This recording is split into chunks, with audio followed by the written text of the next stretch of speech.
Spike Mendelsohn is a man of many talents. Chef, designer, podcast host, just to name a few. They all keep him pretty busy, and we are so excited he was able to carve out some time to catch up with us now. Welcome, Spike. Good to see you. Hey, how's it going? It's going pretty well. So listen, you made your TV debut on Top Chef it was over 10 years ago, right? Can you even believe that? Over a decade, maybe even a decade and a half. Who knows now? Yeah, Oh so my it's time flies. Time flies. They just announced season 18 is going to be in Portland, Oregon. So what do you think Portland, Oregon's food scene? Why is that going to be a good place to shoot? They're very close to a lot of great ingredients and farms, and they have great ingredients, great group of chefs down there, great culinary scene. So I think it's about time that they got there, and I think everyone that's competing in that season is super excited about the challenges that are going to come up. So I'm sure you'll see something with truffles or some type of fungus among us in a challenge. So it'll be interesting. Yeah. So ever since Top Chef, though, you've created an empire for yourself. You got 3 restaurants in DC. How has the pandemic been for the restaurants? How have you been keeping them busy?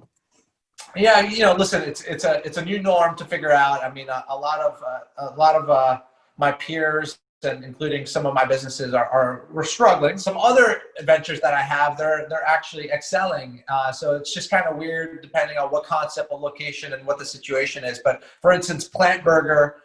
Which we opened up earlier this year in Silver Spring. Plant Burger was the idea of taking a burger place, make it just as delicious and greasy and craveable as any other burger joint, but just have it be completely plant-based, right? But then the other part of it is that climate change is a real thing. So, we're lowering carbon emissions. It takes 95% less water to produce the burgers that we use. So if we can make that something that's just as delicious as what they're used to, but use ingredients that really reduce our environmental footprint, I think that's a win-win for everybody, right? So yeah. Well, you're also encouraging people to plant their vote with a viral campaign with Carla Hall, which I actually have been challenged by my friend Ryan Scott, and I just did my recipe yesterday. I'm going to post it soon, but tell me kind of how that whole thing started. Yeah, well, I think it's no secret that chefs have been getting more into policy, specifically food policy and advocacy, especially inspired by,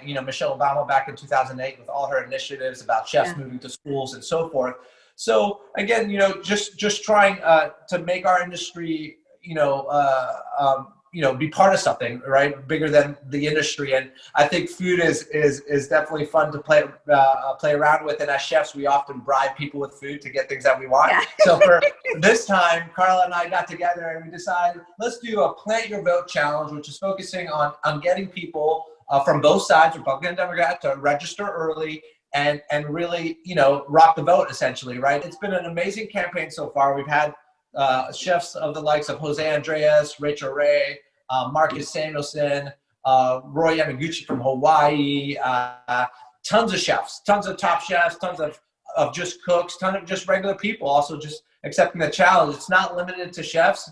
All you got to be willing to do is create a recipe and challenge others. So it's very easy. All the instructions are on the website if you want to check it out, plantyourvote.com. But I'm very happy and I'm looking forward to seeing what you come up with. And who you're going to challenge. So do you know what you're going to do? Do you know what you're going to do? I did just because I was what I had in my fridge, I did a carrot ginger, like a lazy carrot ginger soup with coconut milk. My favorite. It's my favorite too, but it's like, you get the organic baby carrots and they're already washed and peeled. You don't have to cut them or anything. So I just put everything in the pot and zipped it up, and it was so quick and easy and delicious. And that's perfect because you know what? Keeping the recipe simple for people that are going to log on and check out what you did, I think is the best thing. Yeah, me too. Well, that's not the only thing you're doing, though. You also are helping to design kitchens.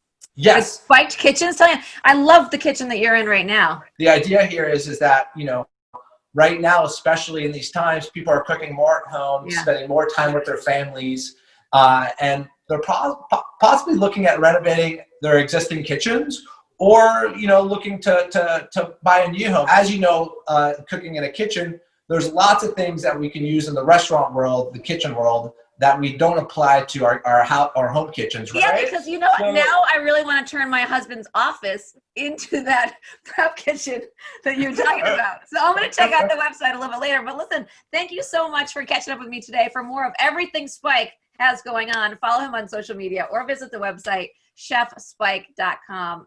Spike, thanks so much. And you have so much going on. Thanks for taking the time today.